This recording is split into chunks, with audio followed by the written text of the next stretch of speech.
Our filmmaking friends across the pond have got a lot to answer for. Welcome to Watch Mojo UK, and today we'll be counting down our picks for the top 10 British biopics that America ruined. What have I done? Before we begin, we publish new content every day, so be sure to subscribe to our channel and ring the bell to get notified about our latest videos. For this list, we've created a cringy countdown of American-made, god-awful biopics centered on the stories of famous British people. However, as all of today's entries must have at least part US involvement behind the scenes, we haven't included the likes of 2013's Diana, for which the blame lies elsewhere. I have to do this by myself. If I go with you, it gives them a chance to belittle me. Okay, just keep to the path, no veering left or right. Yeah? All right. Number 10, Braveheart. Sons of Scotland! I am William Wallace. William Wallace is 7 feet tall. Yes, I've heard. He kills men by the hundred. And if he were here, he'd consume the English with fireballs from his eyes. We open with the winner of 5 Academy Awards, including Best Picture and Best Director, so critically speaking, Braveheart has its backers. However, Mel Gibson's take on the legendary Scot William Wallace also stands as a prime example of a biopic littered with inaccuracies. We'll make spears. Hundreds of them.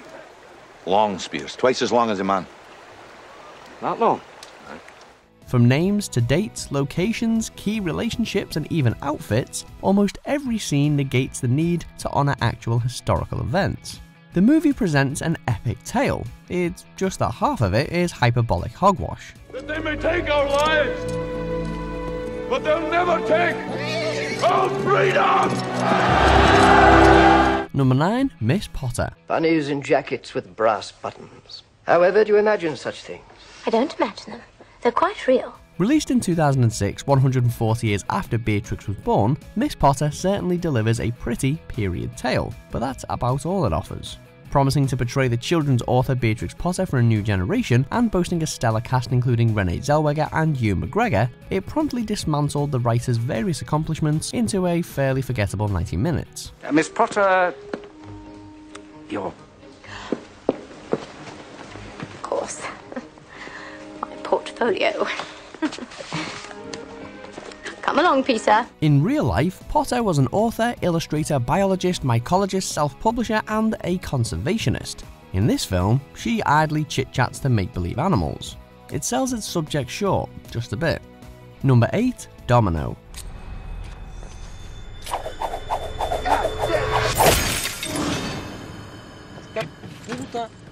A film which set out to tackle the life story of Domino Harvey, a one-time British model turned American bounty hunter and alleged drug dealer, this multinational co-production might have been one of the most original biopics ever made.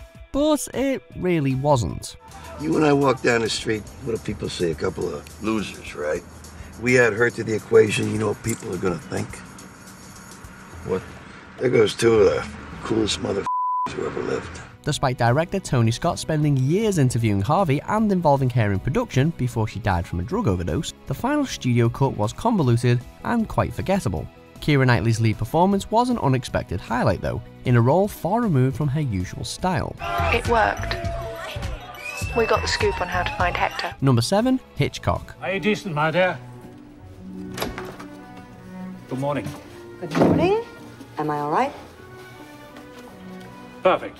While Anthony Hopkins and Helen Mirren are their typically top-notch selves for this next film, the rest of the movie offers little to get excited about. You know, there's only one solution to all this, that we get back to work together. Focusing on Alfred Hitchcock and his wife, Alma Reville, the film charts the director's role in making Psycho, but was criticised as a rose-tinted account of the man and his methods. Though some reviews tipped Hitchcock to win big at the 85th Oscars, it ultimately scored just a single nomination, reflecting how quickly and quietly it fell from our radars. Bernie, this is not Vertigo, it's not a romantic movie. Number 6, Hysteria, the Def Leppard story.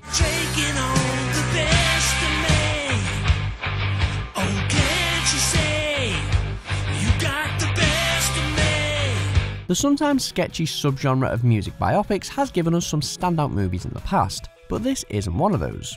A TV film directed by Robert Mandel and produced by VH1, Hysteria tracks the rise of Sheffield heavy metal outfit Def Leppard.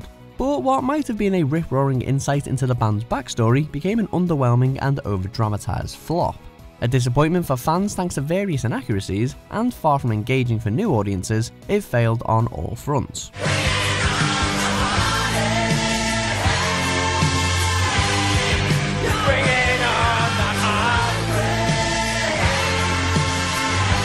Number 5, John and Yoko, A Love Story. Get us some music sheets on these tunes, will ya?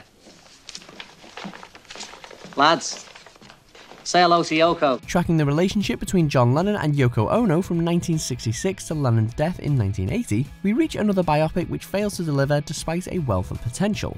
In fairness, the film does live up to its title, diluting its subjects into a high-profile romance. I want to see you. When?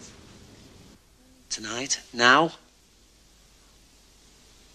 Instantly. But with a running time close to 2.5 hours, this love story left lots of us pretty bored.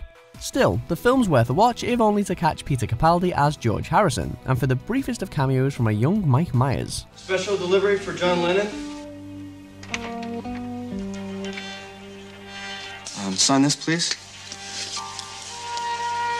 I've worn out your Imagine album. It's great. Thanks. Number 4, the Audrey Hepburn story. Are you sure you want me to sing? Of course, I'm sure. Aren't you? I suppose so. After all, I didn't know how to do half the things I did in my life. Audrey Hepburn is widely remembered for her definitive style, and as one of Hollywood's brightest talents during the 50s and 60s. But the actor's intense and traumatic upbringing in Britain, Belgium and the Netherlands offers a background story quite unlike anybody else's. And yet, this movie manages to mangle the facts through a flimsy, straight-to-TV setup, with Jennifer Love Hewitt taking a dual role as a producer and leading actress. Whenever you're ready. I have 2 new hats and another pair of high-heeled shoes. What do you think of me? Louder! I have 2 new hats and another pair of high-heeled shoes. Turning chic to cheap in a matter of moments, it's a tacky tribute to an undisputed icon. They're watching us. Let them watch.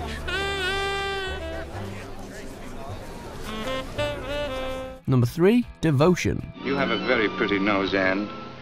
Very pretty. And completely devoid of character. While the Bronte sisters are responsible for some of Britain's best loved and most widely acclaimed literary works, their cultural impact appeared to completely bypass the makers of this film.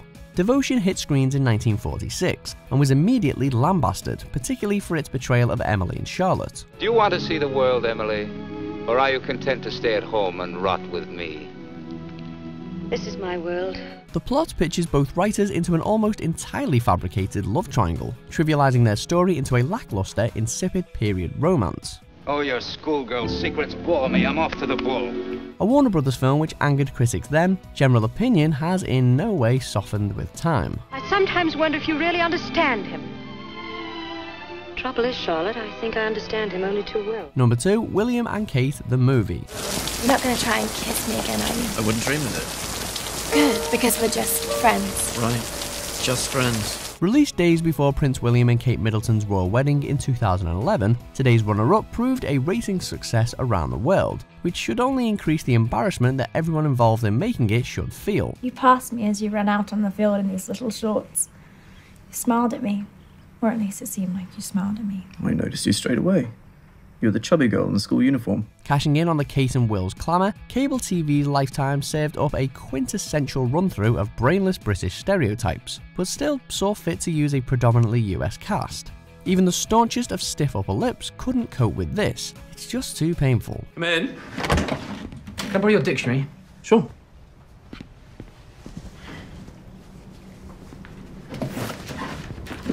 Morning, Kate.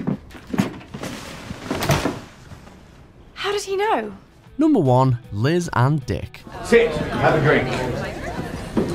Here, we've just been talking about you. What are you doing here? Oh, I'm sleeping with your wife. From actual royalty to acting royalty, and another laughable Lifetime production. Today's top spot goes to a now infamous portrayal of the turbulent relationship between British-born Hollywood star Elizabeth Taylor and celebrated Welsh actor Richard Burton. My question to you is this.